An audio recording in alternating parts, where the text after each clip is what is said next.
So let's talk Notre Dame Marshall. And we're going to talk about just what this game means, what's at stake for Notre Dame.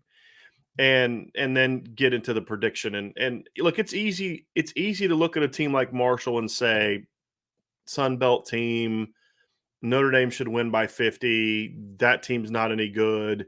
And kind of focus on that. And I have a couple responses to that. Number one is I think you're selling Marshall short.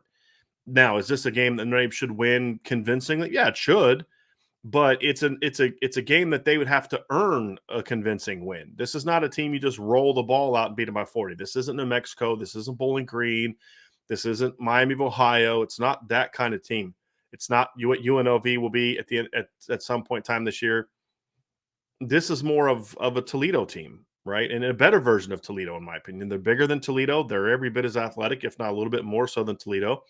Certainly bigger than Toledo, and a team that's really filled with a lot of talent. So it's a game where and here's why it matters. And here's where I'm coming from on it, because I think this needs to be explained, because I think some people look at that as, well, you're kind of setting up excuses if they don't play well. Not at all. If Notre Dame plays like they did against Toledo, I'm not going to have some very pleasant things to say after the game. If they win by 14 and it's just a sloppy game, I'm not going to have pleasant things to say after the game.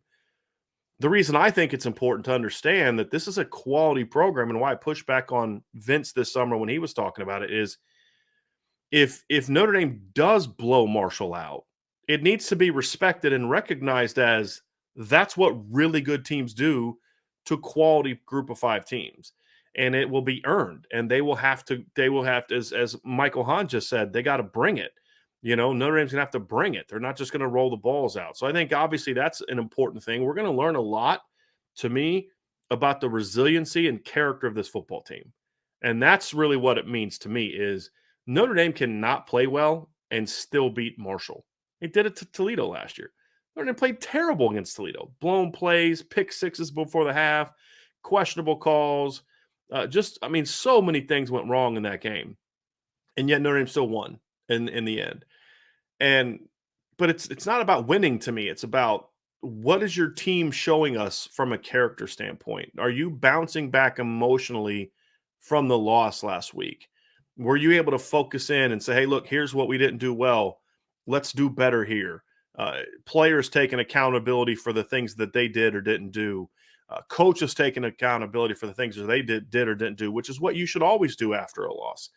And saying, hey, look, we've got to be better. And you learn a lot about your leadership from a player standpoint, but you also learn a lot about your football team from a coaching standpoint. And these are the times when friction can be created in a football program, with if the coaches are all about, you guys didn't do this, you guys didn't do that. And that's been the kind of the case at times in the past, and that's where that friction can come in. Or coaches are willing to say, hey, look, I didn't do my job well enough, and you didn't do your job well enough, and we have to go fix this thing and go out and play Notre Dame football. And that's what you want to see. Those are the things you have to learn, and that's an important part of this that maybe we're not talking enough about in this game, because we are focused on, well, it's not a very good opponent. Okay, that's fine. I agree to disagree. This is a quality opponent. There are worse teams in the schedule than Marshall, I can assure you. But also appreciating the quality of the win, but also what a convincing win would mean about this team, or what a not convincing win would mean about this team. And it would be a concern for me. And it's not so much about the execution. Execution in game 2 is still going to be a little bit not where it's going to be in a month and then in 2 months. It's more about the energy. It's about the emotion. It's about the fight. It's about the edge that you do or don't play with. Like if they come out and play hard, but they're just off on a couple plays here, or guy stops his feet there, quarterback misses here, receiver drops there, blown assignment here. Those things are troubling, and from the standpoint of, you got to fix them. But they're not things that tell me this is a football team that lacks the character to be a great team. Because to be a great team, there is a level of character as a football team that you need. You're going to be tested. Go back to the 2019 team, LSU team. Phenomenal team. Destroyed almost everybody. They didn't destroy Texas. They had to battle for 60 minutes to beat Texas. They showed resiliency. They didn't play well against Auburn. And Auburn, they only beat Auburn by 3. but they showed resiliency. Get a big lead at Alabama. Bama comes rolling back. And instead of kind of letting that train just keep rolling, guys step up and said, hey, we're going to step up and make plays and we're going to put this thing away.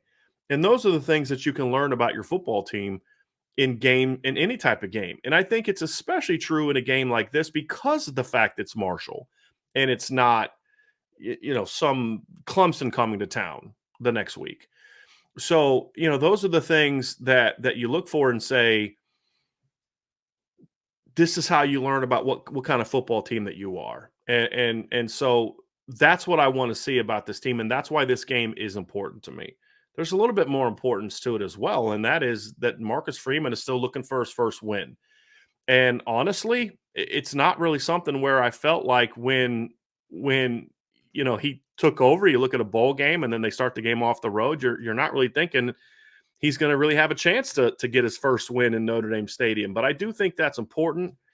And it's kind of like with anything, it's you talk about when a football player jumps in and get that first tackle out of the way or that first run out of the way or that first block out of the way or whatever the case may be, you look at it and say, hey, Kay, you got this out of there. You got that monkey off your back. It's baseball. It's your first hit or whatever the case may be. And it's like I think baseball is a great analogy because it's one of those things where we all follow. I mean, anyone that follow baseball knows it's like kid comes up from the minor leagues. He's a big time prospect, joins the major league team, and he starts off 0 for 3 in the first game, and then he's 0 for 4 the next game, and then all of a sudden he starts putting more and more pressure on himself to go out there and get that first hit. Well, that kind of can happen to a football team when you're trying to get your first win or whatever the case may be. And that's where this team is, I think. So when you look at it, I do think getting that first win for Marcus Freeman and Marcus Freeman getting his first win as a coach is going to be one of those things that kind of say, okay, guys, we got that over with. Now let's focus on building our football team the way that we are going to build our football team. So I think that's a very important piece to this. That also is, I just think it's just another aspect and a layer to this game that matters, that is beyond the opponent. And then the final thing for me, as we're joined by Sean Davis, our recruiting analyst, Sean. The final point for me, beyond just the character and resiliency of your team, getting that first win for Coach Freeman, at some point in this game, it is imperative that the Notre Dame offense start doing things to gain confidence because this is not an offense to me that played like it had confidence on Saturday against Ohio State. It did not play like an offense that says, hey, give me the ball in this situation. I'm going to go make this play. We saw that in the second half of the Oklahoma State game. And you say, okay, well, that's just a bowl game. But then it kind of looked that way against Ohio State as well. I thought they came out confidently to a degree early, but that kind of once Ohio State went on top, you could just see everybody kind of pressing. And there just wasn't that confidence that, hey, we're going to come out, we're going to make this play. So I think the third piece of this conversation in regard to what is at stake in this game beyond just a W in the win column over a group of 5 team is I think that's important because the longer this offense struggles to really get going, the more doubt creeps into your mind. So it's not just what I mentioned before about, getting that first win from Marcus Freeman. The same thing is true of the offense. The more that they don't finally get rolling and playing to their potential, the more they press, the more doubt kind of creeps into their minds. So even before we get into predictions, I think those 3 areas, Sean, are very important about this game and are things that are going to tell us a lot about the heart, the soul, and the character of this Notre Dame football team and Marcus Freeman's ability to get that out of his football team. No, that was a great reference by you and great analogy with the youngster coming up from the minors and just trying to get that first hit. I think Robin Ventura, Sox fans are in the chat. They remember, great career with the White Sox at third base. I think he started out 0 for his first 31 or something like that. And it was like once he got that first hit, the rest was history. He became the legendary third baseman that all White Sox fans love. So I think there is a sense of anxiety that Marcus Freeman and his players will be feeling because I think his players recognize, as much as they love Marcus Freeman, I think they recognize that right about now he sits at 0-2 as a head coach, even though technically it doesn't go under his record. with him coaching Brian Kelly's team or finishing off the season. But I think they want to get off the schneid. I really do. And with that being said, do you lean on that and the anxiousness and the anxiety being evident at the beginning of the game, or do you lean on what we've seen the previous two games is that this team has gotten off to a fast start Mhm. or been very competitive, even if they didn't score the same amount of points against Ohio State as they did against Oklahoma State early, you saw them come out and compete at a high Right. level, and they weren't flat. Right. And that is, I tend to lean that way. And I think Jared Patterson coming back will be a boost from a Mhm. leadership standpoint. And he was a leader there on the sideline, but it's totally different when he's on the field and in the huddle. And Marcus Freeman, just talking to the media saying, yo, I fully expect us to throw the ball around and, take chances at big plays a little bit more. And that might be upsetting to some people in the fan base looking back to last week saying, well, heck, what the heck was that last week? That's when we really needed it. But, I fully expect this team to come out, and I'm not so caught up on the first drive, Mhm. right? Right. Because there's another team on the field that's Right. going to come out fired up, right? So I'm not really caught up on the first drive. And You Sean, know, we've talked all week. That's the best side of their team this year yeah, is the defensive side. defensive That's side, their yeah, good side this year. yeah. So, but I do expect to see certain things by the middle of the first quarter, to see and show me that Notre Dame is starting to put a stranglehold on the game at large. So Sean, let's kind of dive into we've talked about sort of what's at stake.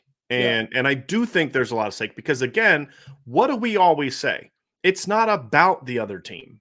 right. It's about Notre Dame. Yeah, It's not about Marshall. And so you can always learn something about your football team when you're playing these type of teams.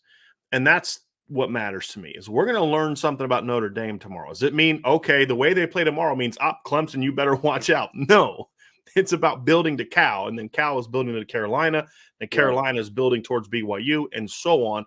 That's how you build a football team. And so that's what we're going to learn about this team tomorrow. So I'm very curious to see how they're going to go. And the thing is, too, Sean, is we are still so new into the Marcus Freeman tenure. A lot of this stuff we don't know. Like we even something as simple as like yesterday we were talking about like, okay, how does Al Golden going to be able to put a game plan in when he only has a week compared to an Yeah, entire offseason? We don't yeah, know the answer to that. It's not that I'm concerned about it. I just haven't seen it. yeah, So right. how is this? There's just so much of this, and that's what's kind of for me kind of fun about covering this team is because we are learning so much about it. For 12 years, it was just like after a few years, like, okay, this is just who Brian Kelly is. The good parts, the not good parts. I mean, this is who Nick Saban is. The good parts, the not good parts. I mean, you learn it's just how it is. The fun thing about this is after covering a different coach for 12 years, and this is not at all a shot at him. It could have been Lou Holtz the last 12 years. It's just the point is it's something new Yeah, and you're still learning, and learning what he's capable of or where his areas of growth are, where the strengths are. We're still yeah, learning those things as a head coach. And that's what makes it fun. And that's another part of what we're going to learn tomorrow. And it is going to be kind of cool to see him running out tomorrow as kind of the head coach leading the team out. Haven't really seen that in Notre Dame Stadium since 2009 with somebody other than Brian Kelly leading a team out. So it's all going to be fun to me. It's all going to be fun. And for those at the game tomorrow, this right here, I definitely want to see this. If somebody tells you to sit down, you tell them to sit down, right? And or you tell them to stand up or whatever. You tell them you're not going to sit down. So I want to see Notre Dame Stadium with a lot of energy. I want to see the tailgate with a lot of energy. I'm very curious to see sort of how people are going to be tomorrow because of the loss last week. I hope people are still excited, encouraged. I want to see people fired up. I want to see people cheering. I want to see it loud. I don't want to see it quiet at kickoff. I want it excited. Because here's the deal.